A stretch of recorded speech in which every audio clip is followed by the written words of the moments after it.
in today's reading, most times people speak about the Samaritan. And that is certainly worthy to talk about, but there is a gospel reading that is prior to that. And in that, a lawyer, and again, the Greek word that they use there is pirazon, to annoy or bother in not a polite way, all right?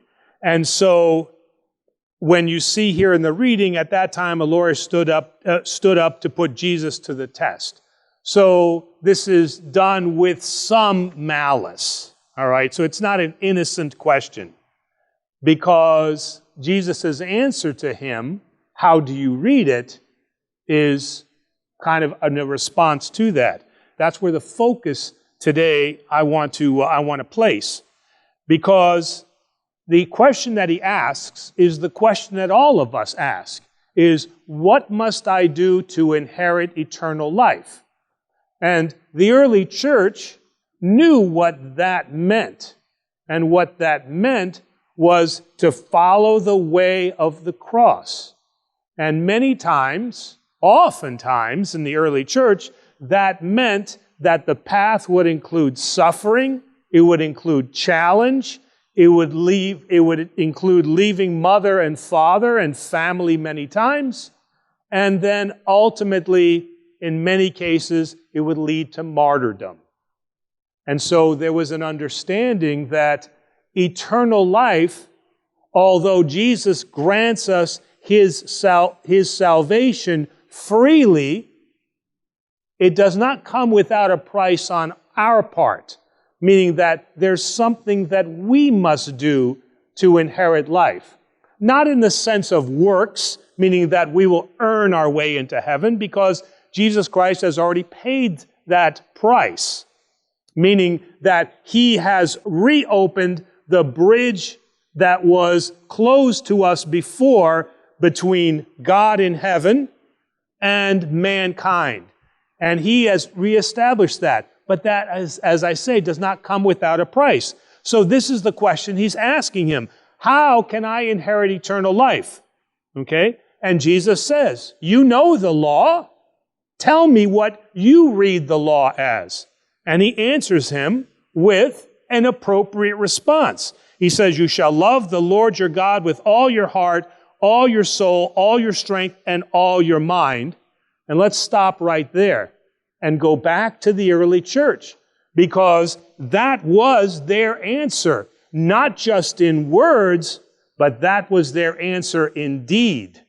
Meaning that oftentimes, if they didn't martyr for the faith, meaning they didn't die for the faith, they certainly suffered for that faith. And so we have to be very careful today when we ask that question, what must I do to inherit eternal life? And we must not look at it in terms of, well, Jesus has already granted me salvation, ergo, I have nothing left to do. I don't have any sins. I don't have any responsibility. And this is what's being, unfortunately, pushed today, is that Christianity is easy. Come to church, make sure that you attend regularly, make sure that you pay stewardship, and then you will inherit eternal life. But we see here, it's more than that, because he says, you have answered rightly, but then he says, and your neighbor as yourself. He adds that line. And that is the sacrifice that we make. Now, that takes the form of what? What we have done for our parents. I've certainly in this parish and certainly in my last parish, I have seen many young people that have taken care of their parents that suffer from dementia or Alzheimer's or illnesses of the heart, and they have sacrificed for that. And that is extremely worthy, and it's exactly what we're told to do here, is love thy neighbor. But that extends not just to our family, but it's going to extend to the entire community that we live in.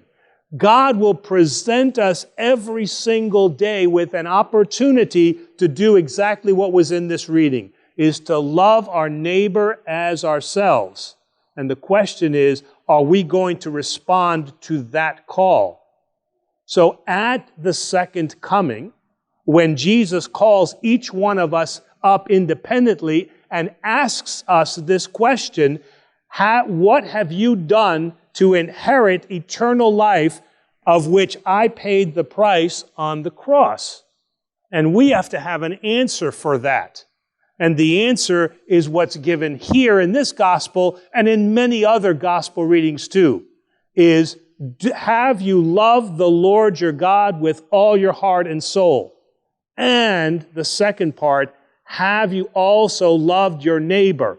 In another reading, not Luke's reading, but in another reading, it is translated even more accusatory, even more difficult. It says, and love your neighbor as I have loved you, meaning unto death. And that is very difficult for us in this age where we live, and in an age where we live where we are told that our individual freedoms and rights are more important than anything else. And so we have to contradict that set of given values that tell us that individualism is more important than what Jesus has written here. So this is sometimes where our American-based values do not necessarily align with what Orthodoxy, Christianity, tells us is appropriate.